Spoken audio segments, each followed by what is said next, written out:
Donc, bonjour tout le monde, re-bienvenue à 420B04BB. On va regarder ce matin les exercices de construction de table qu'on s'était donné la dernière fois. Donc, on avait 3 différents exercices de construction de table. On avait regardé un peu le deuxième ensemble. On avait commencé avec les premières tables du haut. On va regarder ces solutions-là, puis on va aussi les construire en ajoutant des connaissances pour être capable de mieux voir c'est quoi les options, d'être capable de bien voir comment est-ce qu'on peut varier aussi nos différents éléments. Donc, la première chose, c'est quelque chose qu'on avait, que quelqu'un avait laissé comme question hier en sortant. Là. Donc, ici, on a 3 différents sets de tables. Hein? Donc, là, c'était pas pire. Puis, je vous avais dit, c'est pas trop grave. Vous pouvez, comme toutes les mettre, juste les créer, puis ils vont coexister à l'intérieur de la base de données parce qu'il n'y en a pas qui ont de même nom. Mais souvent, qu'est-ce qui va arriver, c'est qu'avec différentes conceptions qui vont toutes arriver dans la même base de données, ben, ça se peut que certaines tables, mettons genre une table client, des choses comme ça, avec des noms génériques, se retrouvent avec des collisions de noms. Hein? Donc, 2 tables qui ont le nom client. Puis là, on se retrouve, ben là, qu'est-ce que je fais? Est-ce que je renomme une des tables? Est-ce que je commence à changer mon schéma, des choses comme ça? Fait qu'on va regarder, premièrement, comment est-ce qu'on fait pour délimiter ces différentes sections-là pour ne pas avoir à gérer ce problème-là. Donc, on avait parlé au dernier cours, hier, de la structure dans laquelle, l'arborescence des éléments dans notre base de données. Donc, on avait parlé qu'on avait notre serveur, hein, notre installation de Postgres, qui, à l'intérieur, avait différentes bases de données. Donc, quand on a... là, ici, moi, j'en ai plusieurs. Là. Vous autres, vous en avez juste une pour l'instant, qui est juste la base de données par défaut qui s'appelle Postgres. Donc, ça, ici, c'est pour comme les éléments qui sont vraiment très distincts, qui ne doivent pas vraiment se toucher. Ces différentes bases de données, tu peux en créer d'autres, puis on va voir comment accéder d'une à l'autre. On avait, après ça, un deuxième niveau d'arborescence. Donc, on avait les schémas. Donc là, ici, il faut faire attention parce que le mot schéma est utilisé comme dans 2 manières là, quand on travaille avec des bases de données. Premièrement, quand on parle des descriptions des tables, quand on parle de quelles colonnes ils ont, de quel type ils ont à l'intérieur, on va parler du schéma de la base de données. Donc, la description des différentes tables, c'est considéré comme étant un schéma. Mais on a aussi le principe d'un dossier, le schéma qui est en ce moment le schéma public, hein, qui était celui-là par défaut, dans lequel c'est comme un répertoire dans lequel on a toutes nos tables. Fait qu'on peut créer d'autres schémas qui vont nous permettre de déposer des tables dans ces schémas-là.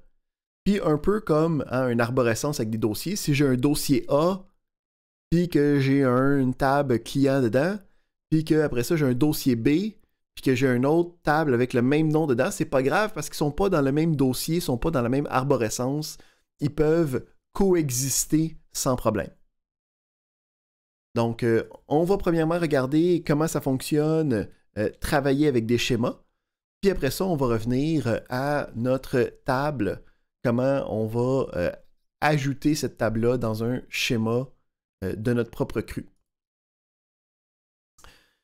Fait que, on a le lien, je vais aussi le mettre dans le chat de Zoom, le lien est aussi sur Leia pour la création puis la gestion des schémas dans une base de données de Postgres.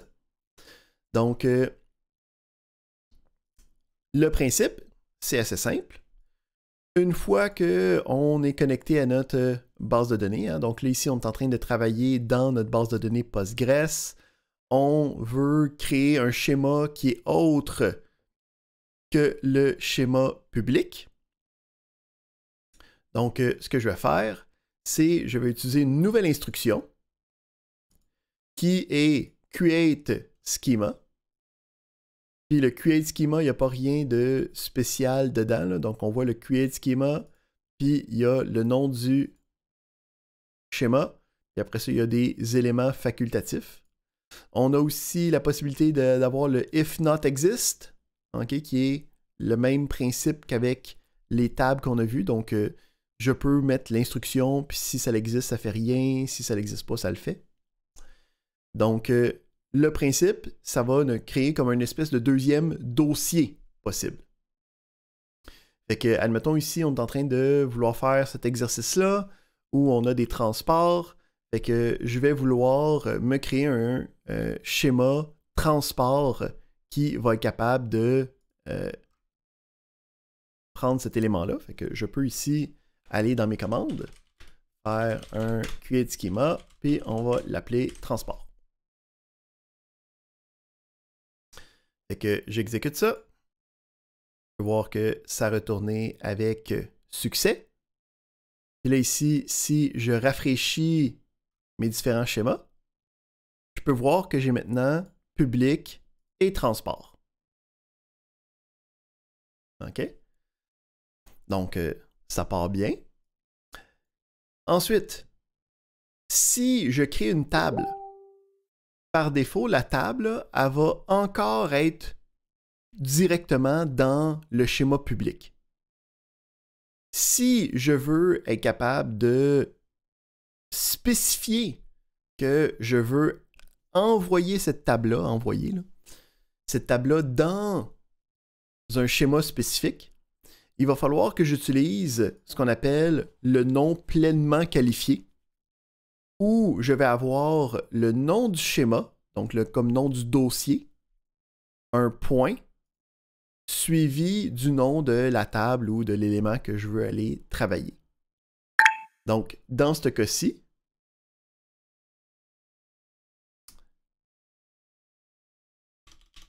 quand je vais faire un create table, ça serait avec le nom du schéma, point, le nom de la table que je veux avoir.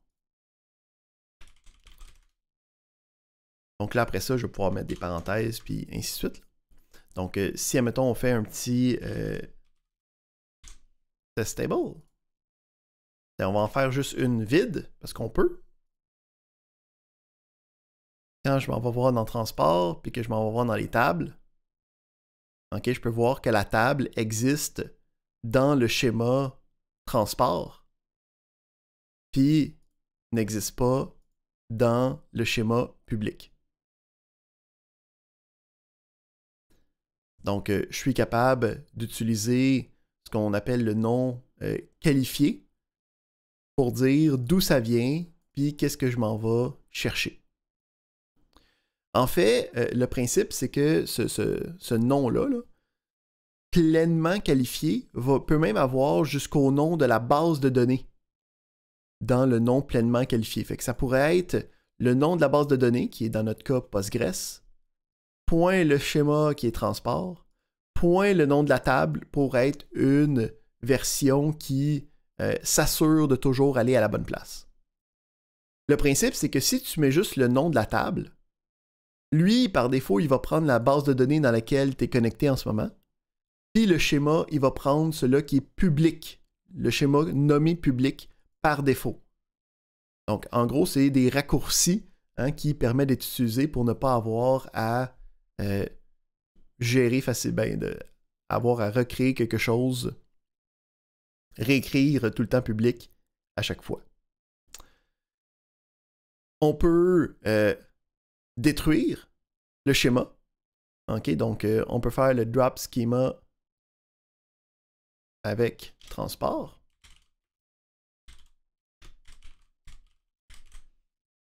Là, ici, par contre, on va avoir un premier petit problème qu'on va revoir à différents moments. Là. Donc, en ce moment, le principe, c'est que c'est un dossier. Hein, chez moi, c'est comme un dossier, une arborescence, transport. Puis dedans, en ce moment, il y a des tables. Fait que là, si j'essaie de détruire transport, qu'est-ce qui arrive avec ma table de test? Hein, ben là, le principe, c'est qu'on ne sait pas qu'est-ce qui va arriver avec. Là. Elle ne va pas être mise dans le public automatiquement.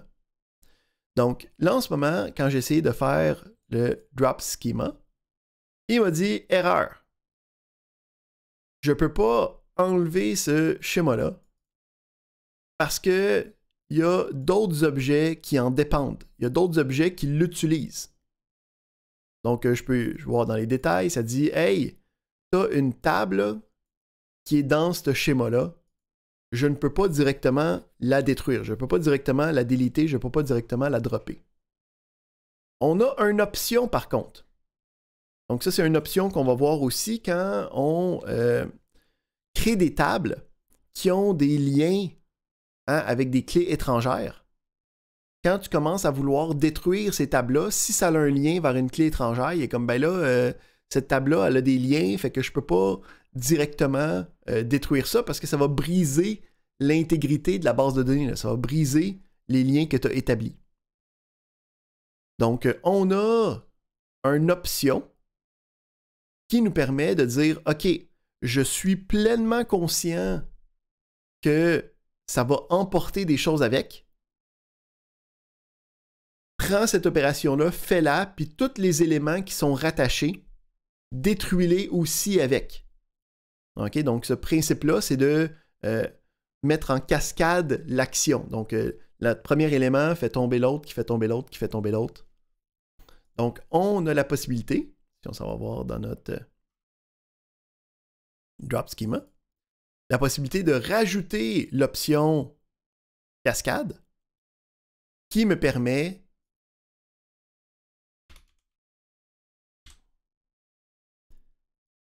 d'exécuter avec succès mon drop schema. Puis là, si je rafraîchis, ben, je peux voir que mon schéma de transport a complètement été détruit avec les différentes tables à l'intérieur. Excellente question de Fetty. Est-ce que des tables de main de nom peuvent exister dans différents schémas? Oui. Donc, c'est justement ça le but, un des buts principaux d'avoir différents schémas. C'est d'être capable d'avoir des objets de même nom, des tables de même nom, qui peuvent coexister à l'intérieur de différentes options.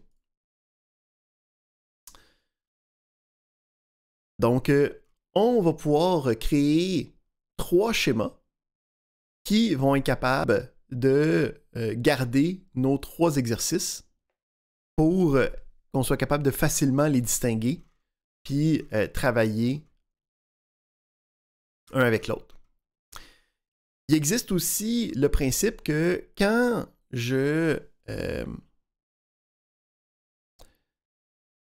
n'utilise pas de qualificateur, fait que quand je ne mets pas de point, schéma, point, quelque chose, par défaut, lui, il s'en va chercher le schéma public.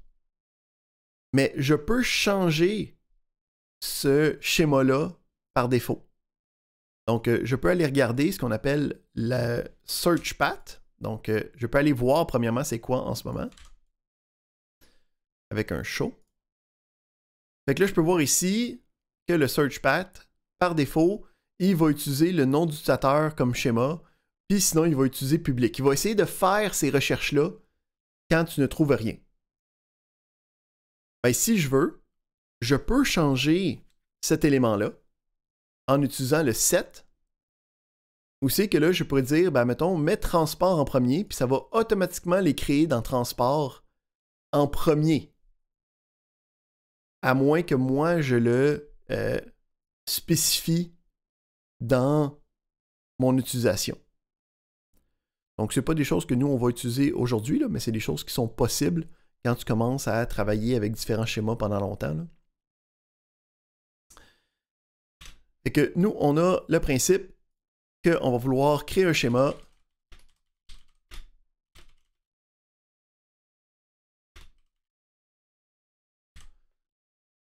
de transport. Puis là, nous autres, on va vouloir être capable de mettre ces différentes tables-là en action. Donc, quand on travaille avec la création de tables, un élément qui n'est pas évident au début, c'est le fait de l'ordre des créations. Donc, le principe, c'est que quand j'ai des clés étrangères, hein, on se souvient, les clés étrangères, nous autres, on avait dit que c'était les liens vers d'autres tables, hein, qui sont représentées dans ce cas-ci avec des petites flèches vertes. Donc, quand j'ai une table qui a une clé étrangère, il faut que cette table étrangère-là existe avant de pouvoir créer l'autre table. Donc, quand je regarde ça ici, je ne peux pas créer client en premier. Parce que quand je vais essayer de faire référence à adresse, ben adresse n'existe pas. Fait que là, ça va me générer une erreur. Fait que je vais vouloir commencer avec les tables qui n'ont pas de dépendance, qui n'ont pas de clé étrangère, okay, pour être capable de les créer dans l'ordre, puis ne pas avoir de problématique avec ça. Ça m'a pris du temps hier pour comprendre ça, en fait. Ouais. C'est pour ça qu'on a le temps. Puis c'est pour ça aussi qu'on peut poser des questions à notre merveilleux enseignant qui est si prêt à nous aider. Habituellement, si vous passez plus de 5-10 minutes sur une problématique, c'est le temps de m'envoyer un message. Habituellement, c'est comme le time frame que je suggère quand on travaille sur nos exercices. Fait que on a notre première table qui est notre table adresse. Donc, on va pouvoir se créer une première table. Donc, c'est dans notre élément de transport. Donc, adresse. Ici aussi, un élément qu'on avait vu hier, c'est le fait que si je marque adresse en majuscule, ben, adresse avec un A majuscule, lui, automatiquement, va mettre des lettres en minuscules. OK? Pardon. Donc, il y a une possibilité avec Postgres de dire fais attention à la casse, fais attention aux minuscules et aux majuscules. J'ai la possibilité d'écrire entre double guillemets les informations pour l'avoir exactement avec les options. Donc, je vais le mettre en commentaire ici, là, mais c'est une option qui est possible si je veux vraiment avoir exactement l'information. Habituellement, à l'intérieur de bases de données, c'est pas quelque chose à laquelle on va faire très attention parce que c'est des métadonnées. Hein. On ne veut pas que ça soit trop compliqué pour rien. Fait qu'on a transport.adresse. Puis à l'intérieur, on va avoir 5 différentes colonnes. Donc, on a ID, qui était un number 10.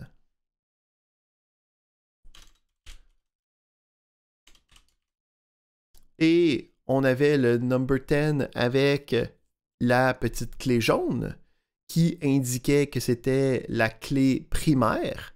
Hein, donc, la colonne qui va identifier de manière unique chacune des informations. Ici. Ah, puis je l'ai. OK. Après ça, on avait num qui est aussi un. Oups. Qui est un numérique 4. On n'oublie pas que on est en train de spécifier chacune des colonnes. Fait qu'on a le nom de la colonne. Fait que si je peux l'appeler ID, ou en fait, c'est ID adresse que j'ai marqué, je pense. Ouais. Avec ensuite le type. Donc le type, ça va être la forme des valeurs possibles. Donc ici, je suis en train de dire que ça va être des valeurs numériques. Puis après ça, on a des options de contraintes. Donc, on a ici la possibilité d'indiquer que cette colonne-là va être la clé primaire. Puis, si on a plusieurs colonnes, on va mettre une virgule. Si ce serait notre dernière colonne, on ne met pas de virgule à la fin de la description de la colonne. J'ai une question de Fula. Excusez-moi, pourquoi vous avez mis number, pas numérique? T'as raison, c'est numérique, là. C'est moi qui n'ai pas capable de penser le matin. Merci.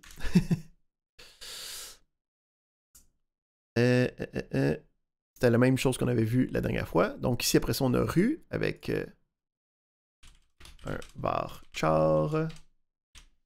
On en avait 50. On peut voir encore une fois que les types sont des fois de d'autres symbolisations ou d'autres dialectes. Donc ici, on a le varchar 2, hein, qui est en fait dans le dialecte d'oracle. À la place d'utiliser varchar, ils ont des raisons techniques derrière là, pour que ça soit un varchar 2. Donc, on a, nous autres, juste notre varchar normal. Ensuite, on a la ville. Avec un autre 50. Et on a le code postal.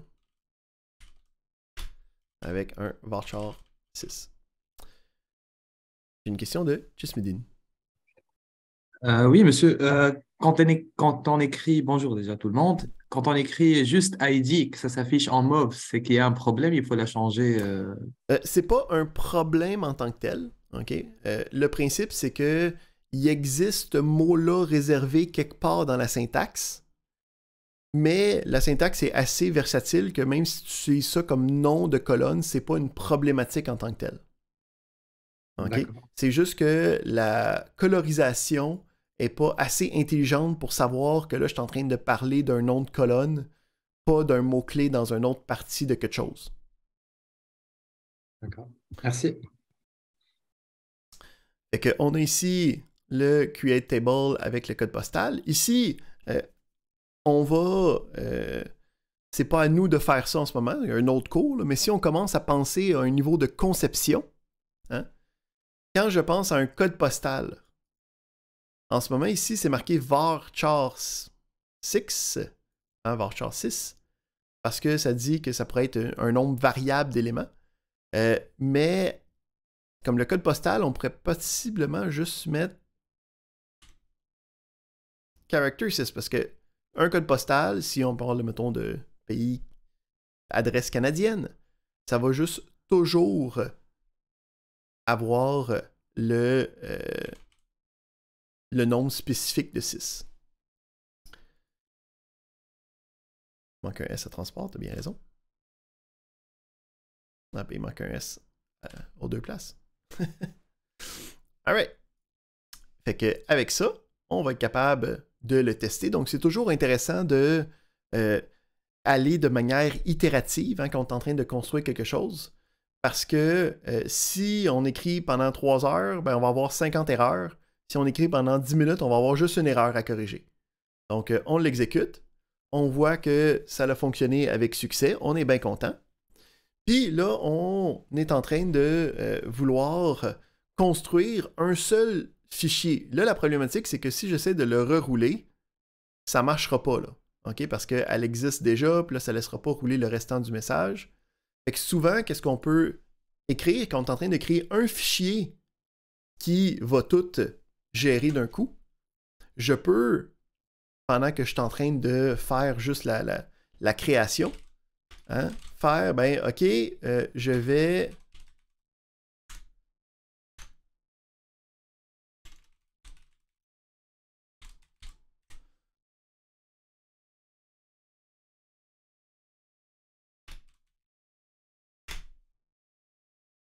m'assurer de juste tout cleaner puis tout remettre. Comme ça permet aussi que si à un moment donné, je fais juste une petite modification quelque part parce que j'ai oublié quelque chose ou là, j'ai changé le nom, ça permet de tout le temps avoir comme la version la plus courante de l'exécution de mon script que je suis en train de développer. Fait que là, ici, ça l'a droppé, ça l'a recréé, puis là, je peux comme cliquer autant de fois, puis ça va comme tout le temps la déliter puis la remettre en place. J'ai une question de Bitim. Si on supprime en fait par erreur, est-ce que nous avons des requêtes qui nous permettent de récupérer la dernière version? Mhm. Donc, il n'y a pas, dans la base de données elle-même, il n'y a pas rien, une fois que tu enlèves quelque chose, il n'y a pas de manière de comme aller la rechercher. OK? Donc, il y a un principe que, tu sais, là, on est en train de comme créer des tables vides, là, puis ça va bien, là, mais sur une base de données de production, là, de faire un drop table, c'est extrêmement dangereux parce que non seulement tu perds la table, mais tu perds toutes les données, puis c'est comme... c'est perdu. Quand on est en train de travailler à l'intérieur de PG Admin, donc nous autres, on a un client, c'est l'application qui nous permet de travailler avec ça. On a, nous, le Query History, là, qui est l'onglet qui me permet d'aller voir toutes les différentes versions que moi j'ai exécutées. Fait que Oui. si tu délites par mégarde, admettons, le texte, tu peux aller le rechercher dans le Query History pendant que PGAdmin est encore ouvert. Autre élément intéressant, on peut sauvegarder ce fichier-là lui-même. Okay? Donc, là, il faut faire attention parce que ce fichier-là, c'est juste des commandes que j'envoie à la base de données. Hein? Puis, si je délite qu'est-ce qu'il y a là-dedans, la table est encore là. Hein? Parce que j'ai envoyé l'instruction a été faite, l'instruction a été remplie, comme si c'était terminé. Mais souvent, on veut garder ça de côté au cas où que je veux voir que j'ai fait ou quoi que ce soit. Donc, on est capable de sauvegarder ce fichier-là. Donc, je peux ici cliquer sur le Save File qui va m'ouvrir un petit menu qui me permet de sauvegarder quelque chose à l'intérieur de l'environnement de PGAdmin. OK, fait que je pourrais l'appeler, mettons, X1. Habituellement, les noms de fichiers ont l'extension .sql. OK? Fait que tu peux sauvegarder ça. Puis on peut voir ici que ça a été renommé.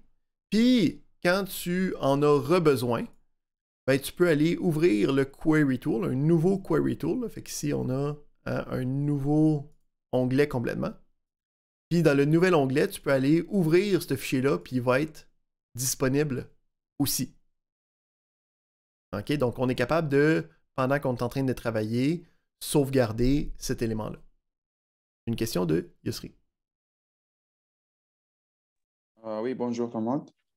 Oui, monsieur, j'aimerais savoir la différence entre la première et la deuxième exercice. Parce que le premier exercice, on a commencé directement create table. Et la deuxième exercice, create schema. C'est quoi, monsieur, la différence ici? Pourquoi schema et table? Fait que un schéma, c'est le principe d'un dossier dans ma base de données qui va pouvoir contenir des tables. Donc là, ici, ce qu'on a fait, c'est qu'on a créé comme une espèce d'environnement où c'est qu'on va pouvoir mettre toutes les tables de notre premier exercice. Puis là, quand va venir le temps de notre deuxième exercice, on va pouvoir se créer un deuxième schéma qui va pouvoir contenir toutes les tables de ce deuxième exercice-là.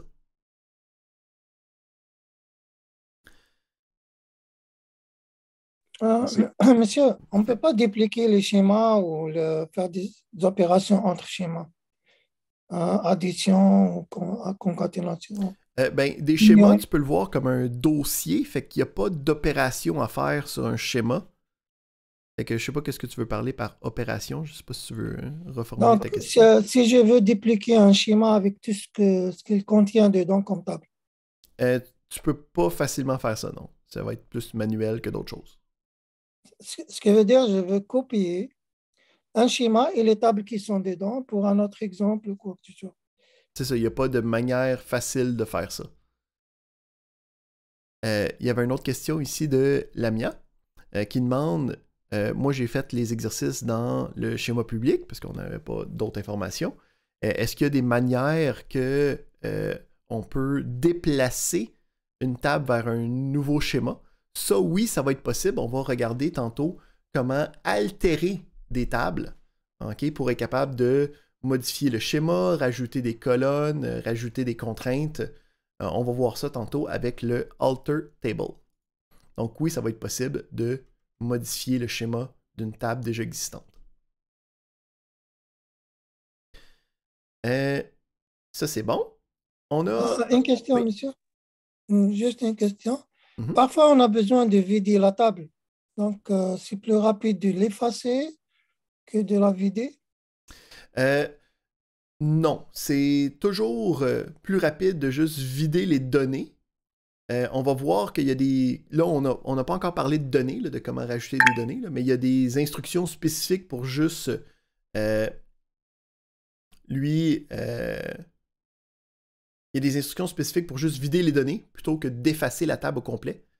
D'effacer la table, ça l'enlève du schéma, puis là, ça a des impacts sur les liens que ça avait avec des choses. Fait que c'est pas le même... C'est pas la même donne, là. Donc, c'est plus facile de juste effacer les données plutôt que juste tout dropper derrière. On continue dans nos nouvelles informations. Oh, il y a Radia qui a ouvert son... Oui, à chaque fois, je mets la main, je ne sais pas pourquoi elle s'enlève. Une question par rapport à Drop Table. Est-ce Oui. qu'on doit faire pour ajouter, par exemple, une colonne? Est-ce qu'on doit faire la commande Drop Table pour faire les modifications dans la table?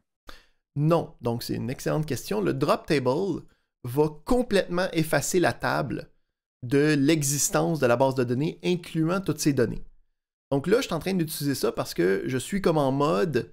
je sais que j'ai pas de données encore, je suis en train de penser, je suis en train de créer la première itération de la table. C'est pour ça que je fais un drop table, puis là, je la recrée. Fait que de rajouter une colonne, j'ai juste à réécrire le texte ici, puis ça va bien. Ça, c'est différent de je suis dans une entreprise, ça fait une année que la base de données roule, puis là, je veux comme rajouter une colonne. Hein, ou je veux déliter une colonne que j'ai plus besoin. Dans ce cas-là, on va avoir une autre option qui va être l'altération de table, qu'on va voir tantôt, qui va nous permettre de juste modifier la table déjà existante. Est-ce que c'était ça ta question? Oui, très bien, merci. Excellent. Super. Donc, on continue dans nos nouvelles choses. Donc, j'utilise l'exercice pour comme aller plus loin dans les blocs de matière qu'on continuait de hier. Donc, on avait un autre élément à l'intérieur de l'adresse, okay, qui était juste pas géré par nous en ce moment, qui était le AI. OK? Donc, c'est pas du Artificial Intelligence, là, OK? C'est pas du AI dans ce sens-là. C'est du Automatic Increment. Donc, le principe, c'est, on avait parlé hier du principe de clé primaire, puis on avait parlé de deux types de clés primaires possibles. On avait les clés naturelles, hein, dont le système, dont le contexte nous permettait d'aller dicter que cette colonne-là allait être directement utilisée comme clé primaire. Mais on avait aussi les clés artificielles, qui étaient en fait la majorité du temps dans des bases de données relationnelles, ça va être des clés artificielles. Ça va être un nombre qui va être généré, qui va être construit de manière complètement arbitraire. Hein, comme genre, ça va être le premier, ça va être 1, 2, 3, 4, 5, 6, 7. Puis on va devoir être capable de gérer ça de manière automatique. Ça ne sera pas à moi d'aller regarder c'est quoi la prochaine valeur. Il faut que la base de données soit capable de générer ça par elle-même. Donc, le principe du auto-increment me permet de fournir une gestion automatique qui va comme créer des nombres quand on va rajouter des données sans problème. Fait que pour cette version-là, on va retourner voir notre Create Table pour aller voir une des options qu'on n'avait pas vues. En fait, qu'on avait passé par-dessus. Dans les contraintes de colonne. Donc, on avait vu le not null, on avait vu le default, on avait vu le unique, le primary key, le references. Ben, on a aussi le generated quelque chose as identity. Hein? Puis, le principe d'identité, le principe de identité unique, hein, le principe d'identification, c'est ça le but des clés primaires. Hein? Fait que le generated as identity, c'est la méthode qui me permet de dire cette colonne-là, j'aurais pas besoin de mettre des données dedans, génère-les automatiquement pour moi. OK? Puis là, ici, si on se souvient, donc je peux marquer generated. Puis là, ici, j'ai quelque chose à écrire, hein, parce que c'est en accolade, c'est pas facultatif, mais c'est une option. Soit que j'écris always, soit que j'écris by default. Fait que ça fait en sorte qu'on a un peu de flexibilité. Si je veux être capable de moi-même fournir des valeurs comme nombre, puis que si je t'en donne pas, t'en génères une, je peux dire le by default. Ça veut dire que si moi je te donne rien, génère-le. Ou sinon, je peux dire le always qui va dire on n'est pas capable de mettre quelque chose de manuel. C'est la base de données qui va toujours gérer la gestion de l'incrémentation. Là, le principe, c'est que par défaut, là, ça va commencer à 1, puis ça va augmenter de 1 à chaque fois. Okay, à chaque fois que je vais devoir rajouter une nouvelle donnée. C'est pas mal le plus typique. Si on veut vraiment être fancy, okay, puis pour des raisons quelconques, on veut pas commencer à 1, on veut augmenter de 10 à chaque fois pour se donner des options de gestion. Il y a okay, des options pour le séquencement possible. C'est pas des choses qu'on va aller voir tout de suite, on va aller en rejaser plus tard quand on va parler des séquences plus en détail. Fait que quand on a quelque chose qui est représenté avec une clé artificielle, je vais pouvoir utiliser le Generated Always as Identity pour être capable de dire, OK, ben cette affaire-là,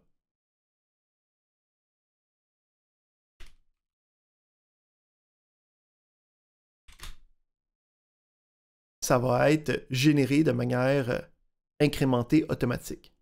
On peut voir ici que j'ai cet élément-là. Puis après ça, j'ai le primary key. Hein? Donc, si on revient à notre gestion de create table, donc quand on a le create table, on a ici le principe de le nom de la colonne, le type de données. Puis à la fin, je peux avoir des contraintes. Puis je peux avoir plusieurs contraintes une après l'autre. Hein? Fait que là, ce que j'ai, c'est que j'ai une première contrainte, puis j'ai une deuxième contrainte, puis je pourrais avoir une troisième contrainte au besoin. OK? Je n'ai pas besoin de les délimiter, je fais juste les écrire toutes, un après l'autre. Fait que avec ça... Monsieur, Oui. Pour l'auto-incrémentation, on n'a pas de limite concernant les multi-utilisateurs et les accès en même temps. Donc, c'est géré à perfection. Il n'y aura pas de duplication. Non, effectivement. Le principe ici, c'est que ça...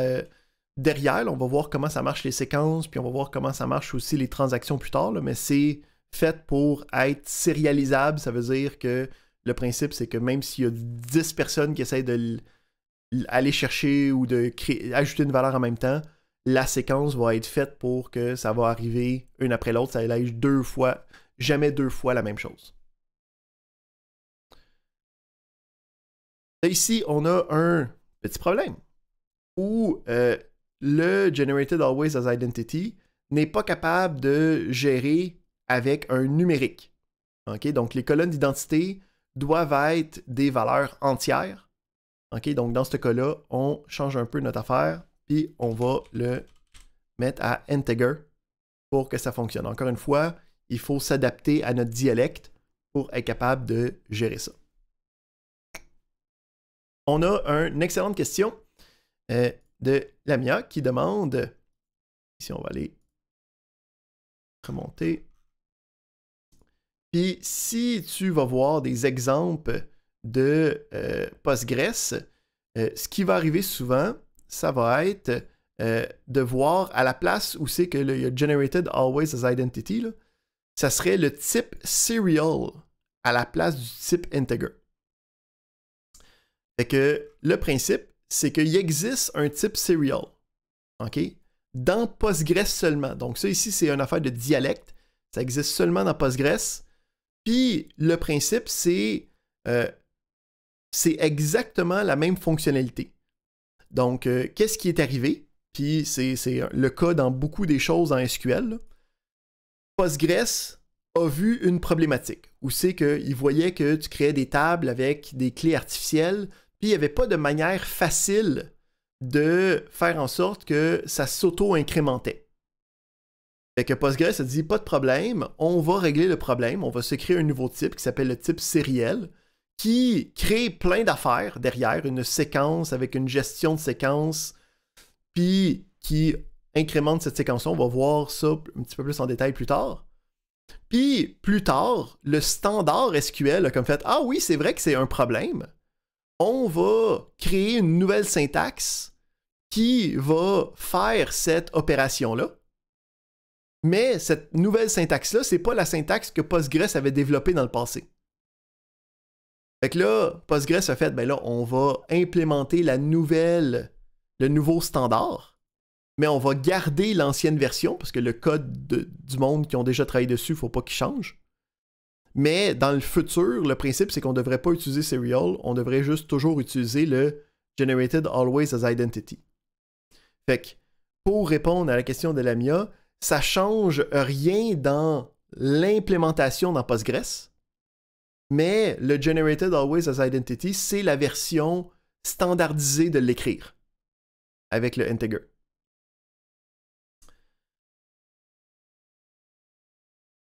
Donc, tu me laisseras savoir si ça ne répond pas à ta question, mais je pense qu'on est pas mal avec qu'est-ce qu'on voulait.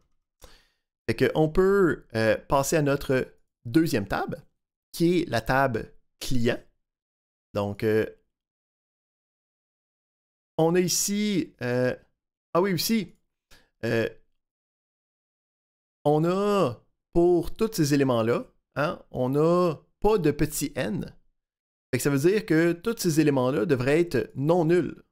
Fait que j'ai oublié de les mettre, mais on va les mettre...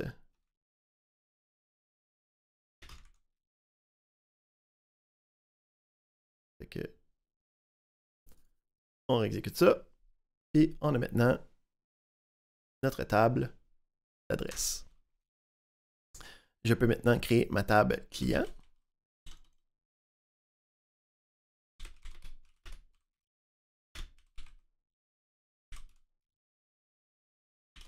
J'ai une question de Samira. Oui, pour les notes nulles, est-ce qu'on doit les ajouter toujours? Ben, le principe, c'est que ça dépend de qu'est-ce qu'on te demande comme conception. Si, comme ici, le n indique que c'est nullable, fait que ça veut dire que s'il n'y a pas de n, il faut que tu le mettes. Dans la majorité des bases de données, là, de mettre trop de not null, ça va causer des problèmes à moyen terme. Là. Fait que, habituellement, si dans un diagramme, il n'y a juste aucune présentation de choses nullables ou pas nullables, tu ne mets rien de plus. Donc, tu ne mets pas de note nulle partout pour rien. Ok, Parce que parfait, merci. ouais. Fait que le principe, c'est que si c'est spécifié, là, ça veut dire que c'est quelque chose d'important pour la conception. Mais par défaut, tu fais juste rien mettre de plus, puis tout est nullable quand on se pose pas de questions. Monsieur, quand c'est un schéma plus compliqué que ça, donc l'ordre de création des tables, ça doit être vraiment analysé en profondeur. Ben, le principe, c'est que tu vas toujours spotter la première qui n'a pas de clé étrangère. C'est comme... puis des schémas comme... ça, c'est quand même un schéma qui est moyen, là. OK, là, comme... avec... rendu à 15-20 tables, c'est des schémas comme qui commencent à être pas mal trop gros pour être viables dans des bases de données. Habituellement, tu devrais séparer ça en différentes parties, là, que 20 tables toutes liées ensemble, là, ça devient... assez gros assez vite, là. Et s'il vous plaît, on peut créer juste les tables avec la clé primaire et après on rajoute petit à petit les clés Exact. étrangères. Ben aussi, c'est ça. Il y a d'autres manières de faire. On va le voir tantôt quand on va faire... Ben attends, c'est quelque chose que je voulais montrer, là, fait que je m'en allais là. Je vais continuer avec mon idée. Ici, on avait les ID clients. Oups. ID client. Même principe. Et après ça, on a le nom.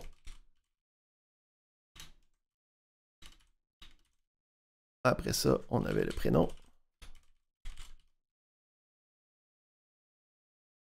Puis après ça, on avait une contrainte de clé étrangère. Hein, donc, on avait le ID adresse qui était celui d'une autre table. Donc, pour celui-là, on a le ID adresse.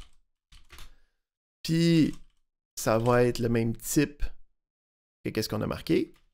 Puis, on peut dire que ça fait référence à adresse. Monsieur, vous avez oublié un numéro de téléphone. Ah oui, tu as raison.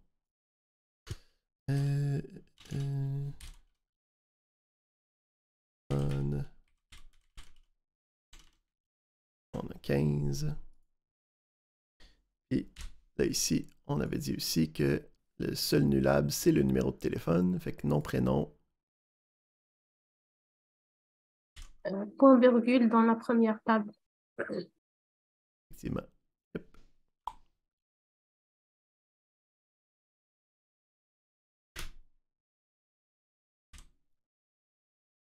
Excellent. Juste pour avoir une idée claire, la référence adresse, c'est comme si on va aller chercher, se limiter aux valeurs qui existent dans la colonne adresse. Exact. Donc, le principe, c'est que ça fait un lien. Hein, le client doit avoir une adresse qui existe à l'intérieur de cette table-là. Donc, si on choisit une autre colonne au même enregistrement, on doit faire autrement, oui. Exactement. Puis habituellement, mais Et ça va nous afficher que le numéro incrémenté. Oui, exactement. On va voir plus tard comment est-ce qu'on fait pour rejoindre ces informations-là pour avoir, comme mettons, une version où c'est que j'ai le client avec son adresse dans le même résultat. On va voir qu'on peut les relier pour aller chercher ces informations-là. Ici aussi, je veux mettre ça ici.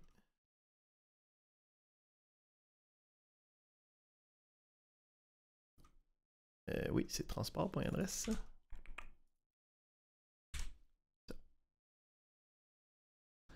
Fait qu'on voit ici que ça fonctionnait correctement. On a, en ce moment, dans notre table transport, on a les tables qui sont ici. Dernière chose qui est intéressante par rapport à la gestion de notre code, on a vu qu'on pouvait sauvegarder ce fichier-là, on a pu le réouvrir, donc je peux le sauvegarder, il est sauvegardé avec la version. Mais admettons que j'ai perdu le fichier, mais que j'ai les tables.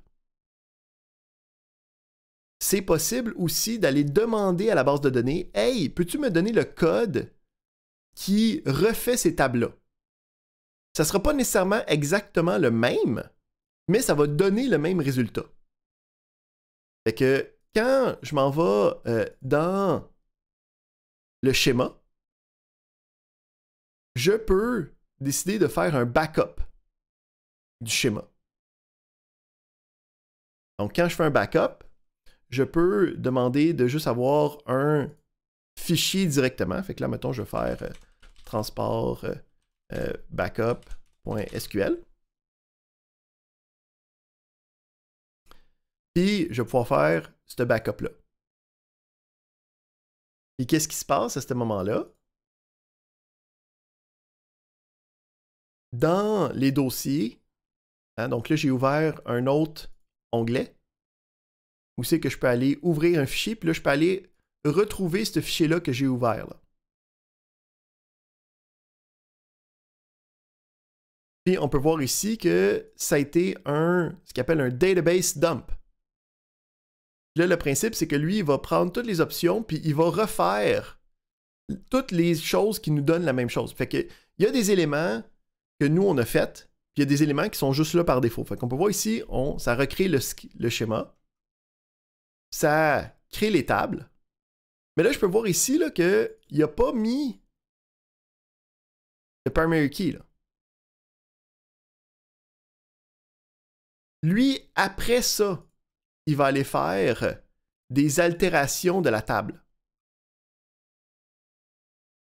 OK, donc on voit ici, ça crée le client. Encore une fois, il n'a pas mis le primary key.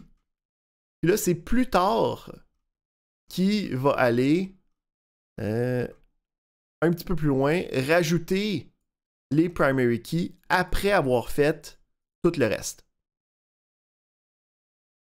OK? Fait que ça, c'est une autre manière. Tantôt, on parlait de comment construire une base de données complexe, hein, qui aurait plein de liens partout, là. Une de ces méthodes-là, là, c'est qu'on n'a pas encore l'outil pour être capable de faire la modification de table. Mais le principe, c'est que tu pourrais juste créer les tables avec leurs colonnes puis leur type. Puis, une fois qu'ils sont toutes créées, tu pourrais aller rajouter toutes les contraintes une après l'autre. Là, ça ne dérange pas parce qu'au moins les tables vont être là.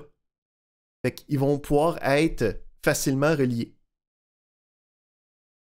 Fait que c'est une autre manière de faire, puis c'est une autre manière d'aller chercher les informations quand, mettons, tu l'as perdu, là, ou tu sais, tu as délité ton fichier ou des choses comme ça, tu peux directement aller chercher une exportation de la base de données avec le backup du schéma. Fait que on a Fatima qui devrait arriver dans les prochaines minutes. Donc, on va se prendre une petite pause en l'attendant. Puis, on va revenir après sa petite présentation pour être capable de continuer puis d'avancer dans notre correction de différents schémas. Donc, on se revoit quand Fatima arrive. Elle a dit qu'elle était supposée arriver vers 10h. Fait que ça ne devrait pas être trop long. Fait que on est de retour. Puis, on va switcher de gear un petit peu. Donc, on avait complété les 2 tables de notre premier exercice où c'est qu'on avait vu le principe de schéma puis le principe d'incrémentation automatique, dépendamment de qu'est-ce qu'on a besoin de faire, d'autres types de schémas comme celui-ci vont aussi identifier... on va le montrer. Donc, on avait vu les 2 tables avec l'incrémentation automatique. On avait d'autres types de schémas qui aussi vont avoir le principe d'identité à l'intérieur. Donc, c'est là que c'est le même principe de Generated Always as Identity, comme on avait fait dans l'exercice. C'est une manière de le présenter. On a une autre question qui demande à quoi servent les schémas autres que une classification comme des dossiers. C'est vraiment la raison principale, si on regarde ici, là. Pourquoi est-ce qu'on voudrait utiliser les schémas, donc à même la documentation. Donc, on peut utiliser cela pour être capable de utiliser une seule base de données sans interférer les uns avec les autres. Ça nous permet, on va le mettre un petit peu plus gros, là, c'est du texte. Donc, ça nous permet d'organiser ça dans des groupes logiques, encore une fois, le même principe de dossier. Puis, encore une fois, si c'est des applications qui utilisent un schéma, ben, ils n'ont pas besoin de savoir c'est quoi les autres noms de table. Donc, c'est vraiment pour la classification, okay, de l'arborescence. C'est à ça que ça sert des schémas-là. Donc, les schémas, c'est analogique à des répertoires pour un système d'exploitation. C'est ça le même principe. Il y a une distinction à faire.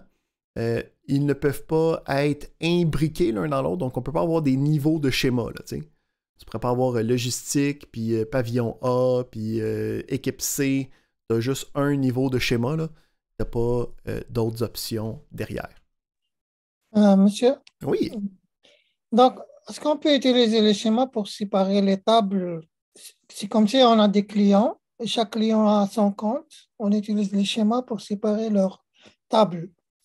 Le principe, faut faire attention parce que habituellement, les clients, ça serait une table.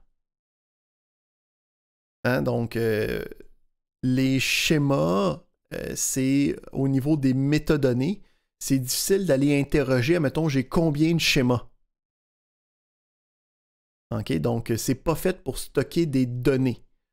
C'est fait pour stocker des concepts. Si tu es une entreprise qui a genre juste 2 clients, là, ça serait pas pire. Là. Mais si tu as un nombre variable de clients qui peut changer avec le temps, c'est pas le bon outil à utiliser. Est-ce que ça répond à ta question? Yeah. Excellent. Donc, on a ce principe-là qu'on va pouvoir mettre en action.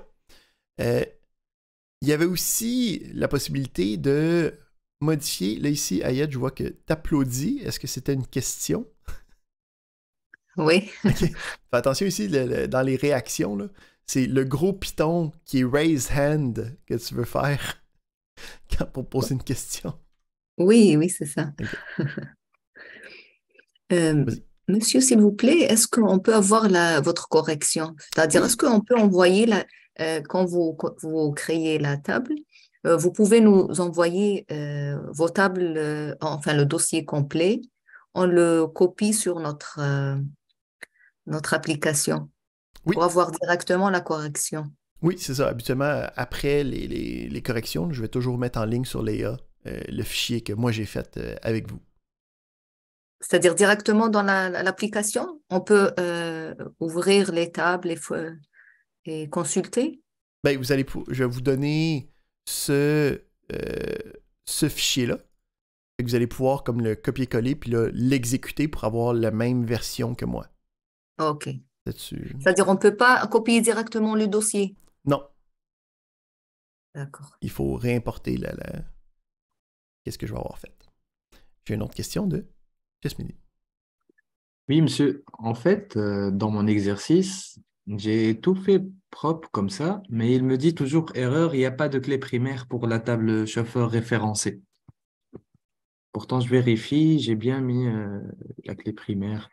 OK. Ben, je veux jaser du alter table pour le temps qui nous reste, mais après ça, on pourra regarder spécifiquement, puis au pire, tu peux m'envoyer directement le code directement sur Teams en ce moment, puis dès que je vais avoir fini, je vais pouvoir aller regarder, voir qu'est-ce qui se passe avec ça.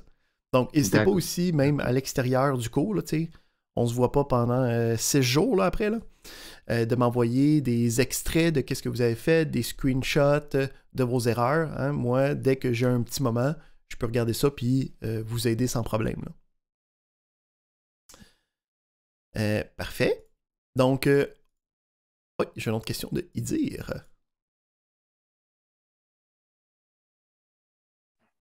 Donc, pour les clés primaires, les clés étrangères, on n'a pas besoin de mettre un note nul. Exactement. Voilà. Donc, si le primary key, ben, pour le primary key, c'est automatiquement unique et note nulle. C'est automatiquement géré. Par défaut. Ouais. Quand on représente une clé étrangère, par contre, par défaut, c'est nullable. Parce que le principe, c'est que ça pourrait être un client qui n'a pas laissé d'adresse. Hein? Fait que je pourrais dire qu'il n'y a pas de laissé d'adresse on file. Fait qu'il faudrait que cette information-là, cette donnée-là soit nulle. C'est correct parce que cette information-là n'est pas une information qui identifie cette ligne-là de ma base de données de manière unique. C'est quelque chose qui pointe vers une autre information que je pourrais avoir besoin. Fait que là, c'est à moi de décider est-ce que je le laisse nullable ou pas nullable. Ça dépend de qu'est-ce que j'ai besoin. Une autre question. Si on a besoin de faire une requête entre deux schémas, dans ce cas, on doit préciser le nom, du schéma, point l'objet qu'on veut, pour lequel accéder. Est-ce qu'il n'y a pas une autre solution? Par exemple, créer des synonymes. Est-ce qu'il n'y a pas ça comme ça? Des alias? Oui, il y a beaucoup d'options disponibles qu'on ne connaît pas encore. Fait qu'il va y avoir des vues, il va y avoir des alias, la recherche aussi du searchpad peut gérer ce genre de problématique-là. Il y a effectivement beaucoup d'outils pour ne pas avoir à comme juste écrire à chaque fois cet élément-là quand ça devient comme quelque chose qui est récurrent. Parfait. On va baisser les mains de monde qui ont... Ok, j'ai répondu aux questions. Donc, dernier sujet de la journée que je voulais regarder avec vous, c'était le alter table qui va nous permettre une fois qu'une table est créée, de rajouter, modifier, supprimer des éléments de la table sans détruire la table elle-même. Donc, le but de celui-là, c'est de nous permettre de faire un paquet de nouvelles choses sur une table déjà existante. Je vais mettre le lien est aussi disponible sur Leia dans notre liste de liens. Donc, le principe fondamental, c'est on a un alter table, OK? On a l'option de if exist, ça va bien. On décide quelle table on va modifier. Puis, à partir de là, on a une action. Puis, l'action, c'est quoi? Ben là, pour savoir c'est quoi, il faut aller plus bas pour être capable de décider c'est quoi les actions possibles. Puis là, si je regarde dans les actions, on peut voir qu'il y en a pas mal. Mais on peut aller en diviner une couple, ben pas en diviner, là, mais comme voir c'est quoi certaines. Donc, on a le add column, où après ça, quand on fait le add column, on a la même syntaxe que quand je définis une colonne avec le create table. Je peux faire un drop column, où c'est que là, je vais enlever la colonne. Je peux aussi altérer, modifier une colonne de différentes manières. Fait qu'ici, on peut voir ici, là, tout ça, ça modifie la colonne de différentes manières. Donc, je peux changer son type. Hein, donc, je pourrais passer, mettons, de numérique 8 à numérique 10. Je peux décider, donc dans les options, attention, on revient à notre Create Table. Quand on avait le Create Table, on avait dans les contraintes le principe d'avoir une valeur par défaut. Hein, fait que là, ici, je suis dans le Create Table. Dans le Create Table, quand on créait la colonne, on pouvait mettre des contraintes de colonne. Une de ces contraintes de colonne-là, c'était d'avoir une valeur par défaut quand j'insère des informations. Ben, je peux aller changer cette valeur par défaut-là, ou de dire je ne veux plus avoir de valeur par défaut. C'est aussi possible. On avait vu le principe de mettre le not null, comme on a fait dans nos exemples. Ben, on peut aller le setter ou aller le disabler, donc de faire en sorte que ça devienne nullable. On a la possibilité de rajouter notre génération par identité. On a la possibilité de l'enlever. On a la possibilité aussi de rajouter des contraintes de table qu'on a vues, comme on a vu tantôt, avec les contraintes de table qu'on a vues hier, pardon. Quand on voulait rajouter une primary key ou qu'on voulait rajouter une foreign key qui était composite, on pouvait le faire. Mais ça aussi, ça me permet en fait de le faire d'une manière juste post factum. OK? Donc, une contrainte de table, dans les contraintes de table, je peux mettre la clé primaire. Hein? Fait qu'on disait tantôt dans notre backup, là, on avait créé nos tables, puis nos éléments initiaux, on n'avait pas dit que c'était les clés primaires. Si tu regardes dans le backup, si on s'en va plus loin, ce qu'ils vont faire, c'est qu'ils vont modifier la table. Ils vont rajouter la contrainte. Puis ils vont dire, ben, c'est une clé primaire sur cette colonne-là. Donc ça me permet de rajouter la contrainte après que j'aille créer la table pour éviter les différentes dynamiques de problématiques qu'on disait tantôt, là, quand on a plein d'éléments là, pour être capable de travailler avec ça. On a la possibilité de se défaire d'une contrainte quelconque. Donc, le principe ici, c'est que si, admettons, j'ai mis une primary key ou si j'ai mis des foreign keys, dans le alter column, là, je ne peux pas changer le primary key puis le foreign key, là. Je ne peux pas en rajouter une avec le alter table directement. Par contre, je peux rajouter une contrainte, puis je peux enlever la contrainte, mais seulement si la contrainte elle a un nom. Fait que là, quand on parle des contraintes, blablabla, ici, là, hein, quand on parle des contraintes de table, on avait dit, bon, on avait le check, on a le unique, on a le primary key, on a le foreign key, mais avant ça, là, on avait une partie facultative où c'est que tu marques constraint, puis tu donnes le nom d'une contrainte. Fait que le principe, c'est que quand on écrit une contrainte, on va toujours y donner un nom. Parce que si on ne lui donne pas de nom, on ne sera pas capable d'aller l'enlever dans le besoin. Parce que quand je drop une contrainte, il faut que j'aille la sélectionner par son nom spécifique. Si je ne sais pas c'est quoi le nom de la contrainte, ben je ne pourrai pas aller l'enlever.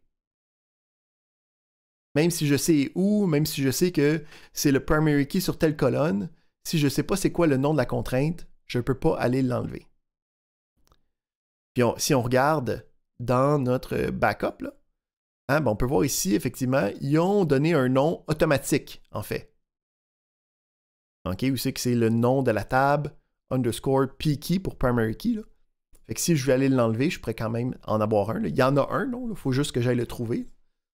Fait que c'est ça. Fait que quand on nous rajoute des contraintes, souvent, ouais, la majorité du temps, on va vouloir nous-mêmes aller mettre le nom de la contrainte. Donc ici, je pourrais dire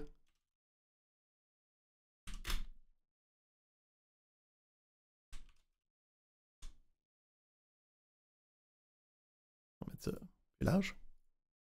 Fait que là, ici, ce que ça vient de faire, c'est que. Oups, il faudrait que je mette un autre espace. Pour cette table-là, quand j'exécute ça, si je m'en vais voir dans mon client, dans mes noms de contraintes, je peux voir ici, la contrainte, c'est moi qui l'ai nommée, là. Si je voulais, je pourrais dire.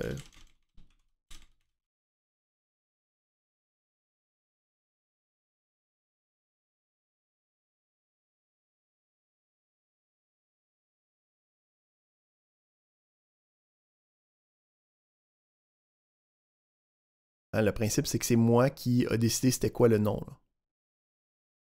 Comme ça, si je veux plus tard être capable de l'enlever, j'ai cette possibilité-là dans mon programme. Habituellement, on va lui donner des noms qui sont très génériques, hein, qui seraient les mêmes, qui seraient comme automatiquement générés. Fait que tu peux dire client p-key, hein, ça nous permet de... On peut voir ici, en fait, qu'il y en a eu un qui a été généré automatiquement pour la contrainte de référence.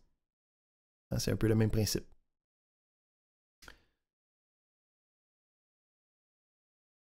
On tourne ici.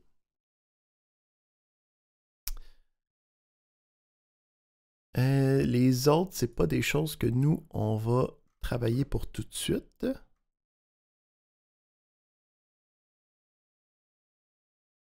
Ajouter des tables, ajouter... Excellent.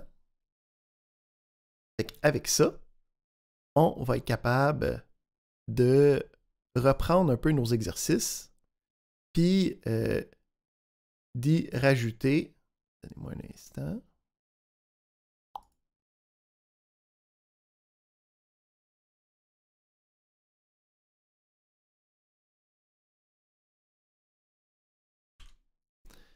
Quelques petites... Monsieur, Oui. dans ces instructions, il y a toujours une boucle en arrière-plan qui passe par tous les enregistrements de la table. Quand on change quelque chose qui va avoir un impact sur les lignes, oui, il va y avoir, puis ce ne sera pas en arrière-plan, là. Quand la commande va avoir dit qu'elle est complétée, toutes les différentes modifications possibles qui ont dû être faites vont avoir été faites. Donc, ça sera à ce niveau-là, et non pas au niveau de la codage, de la programmation. Peux-tu reformuler ta question? Je vais être certain de bien y répondre. Ça sera à ce niveau HGBD, ça sera au niveau du codage du programme.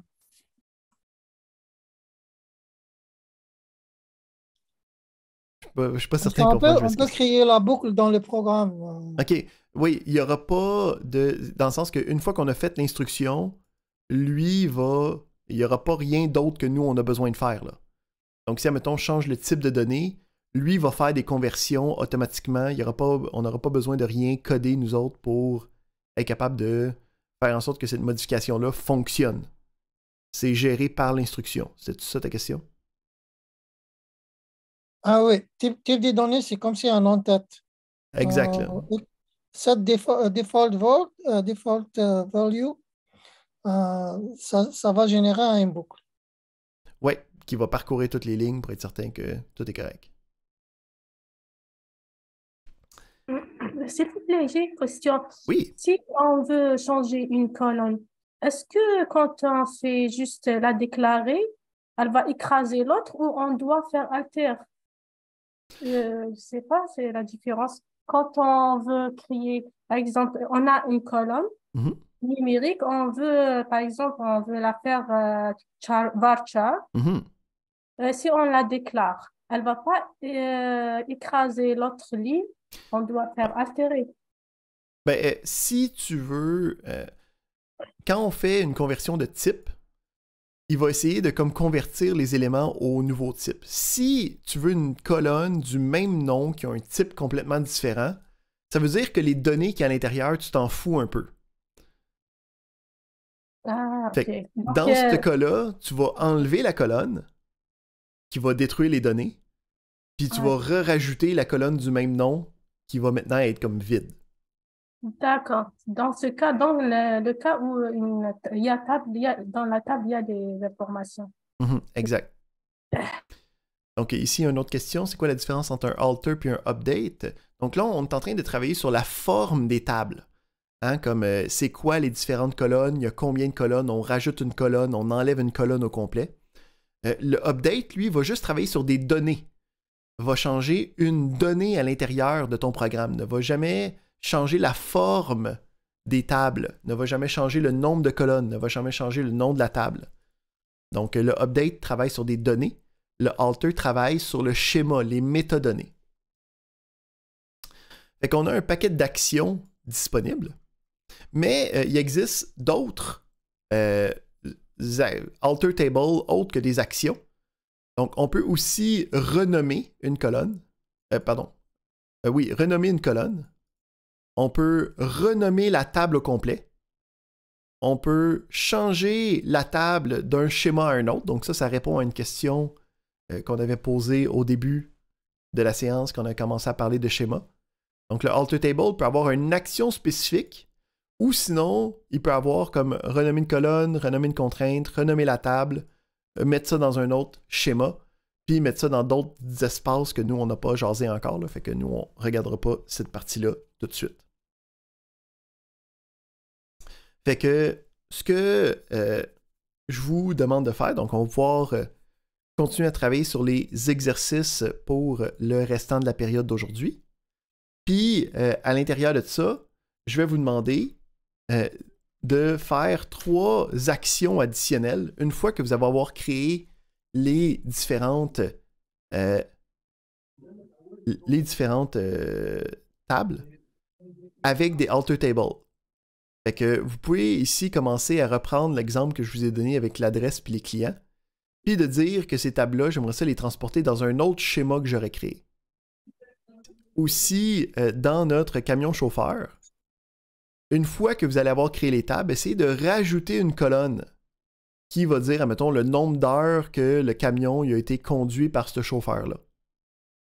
Puis, à la fin, on pourrait aussi aller dans camion, puis aller supprimer la colonne capacité pour voir qu'est-ce que ça donne comme résultat. Une autre question de Ayet. Oui, monsieur, si on cherche à appliquer les notions de alter, par exemple, on trouve où les exemples dans le document que vous nous avez envoyé? Donc, ici, par exemple, on trouve où les exemples? Fait que dans le alter table, dans toute la documentation, c'est toujours en ordre dans la page. Il y a toujours le synopsis, une description des différents paramètres, puis après la description des paramètres, il va y avoir une série d'exemples. Donc, il y a les notes, puis si on descend, il va y avoir les exemples. Donc, on peut voir ici, pour ajouter une colonne, ça ressemblerait à ça ici. Alter table, nom de la table, j'ajoute une colonne, je l'appelle adresse, ça serait un varchar. Est-ce que c'est ça que tu recherchais? Non, non, non. Je cherche l'application, par exemple, sur un exemple concret. De pourquoi est-ce qu'on voudrait faire un alter table? Non, en général. Par exemple, un exemple concret sur l'instruction. Vous avez fait hier vous avez accédé à des exemples dans le document.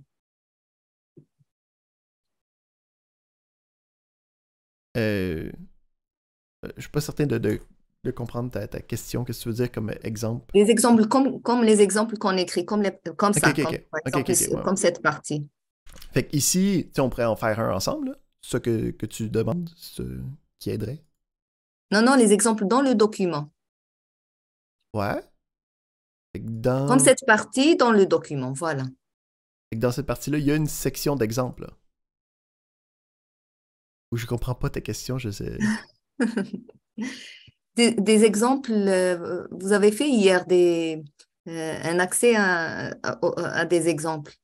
Une partie, comme si on a un petit exercice avec la solution, dans le document lui-même, pas dans les tables. Peut-être plus en bas, monsieur, peut-être si vous voulez. Je ne sais pas si où. Mais de quoi tu parles de hier? Peut-être que j'ai mal... Monsieur, ça c'est en général, c'est la forme ouais. générale d'une instruction. Ouais. Mais moi, je cherche un exemple. Fait que si on va plus bas...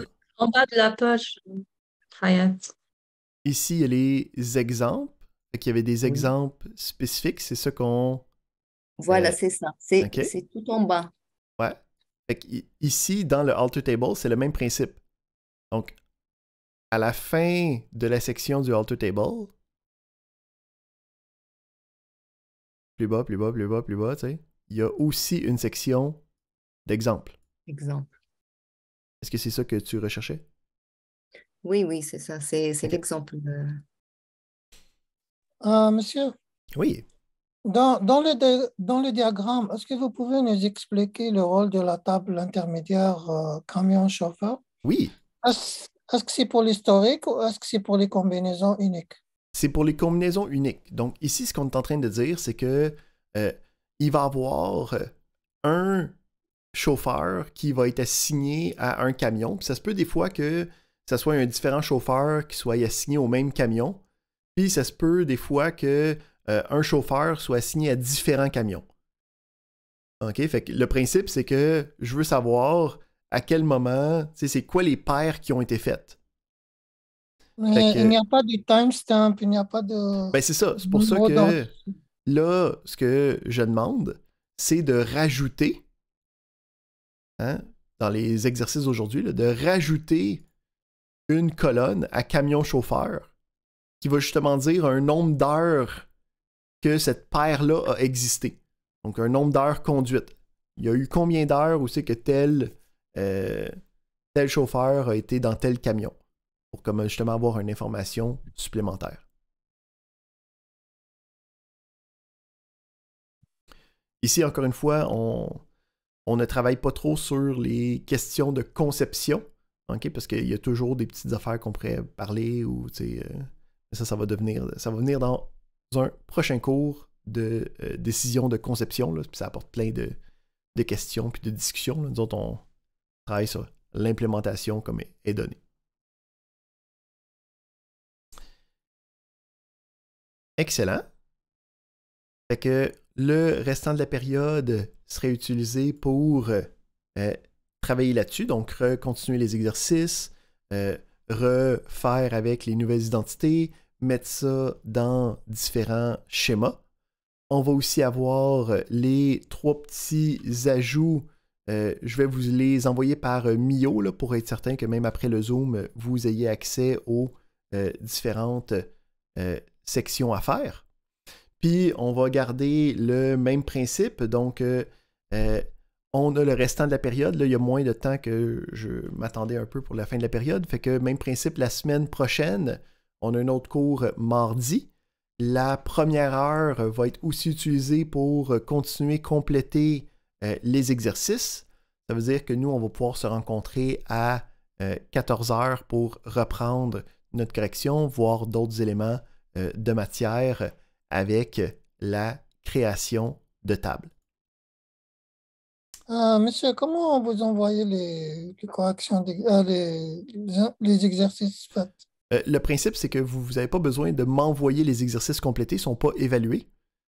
Okay? Moi, je vais mettre sur Leia les solutions une fois qu'on va les corriger ensemble. Donc, ce n'est pas évalué, ces exercices-là. Notre premier devoir évalué devrait arriver à la fin de la semaine prochaine. Ça va être très, très clair que ça, c'est à faire pour telle date et remettre de telle manière.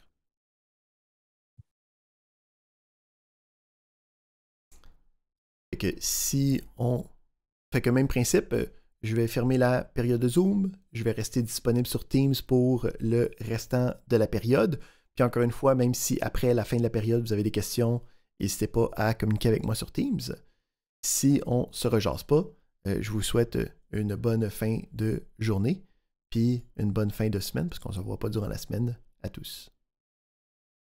S'il vous plaît, vous pouvez nous envoyer le lien sur le Teams parce que je ne peux pas rentrer dans ma session. Je ne sais pas, j'ai un problème. Le principe, c'est qu'il n'y a pas d'équipe sur Teams directement. Vous pouvez juste m'envoyer un message personnel. Ah, d'accord. Okay. Oui, directement. D'accord, merci. Pas de problème.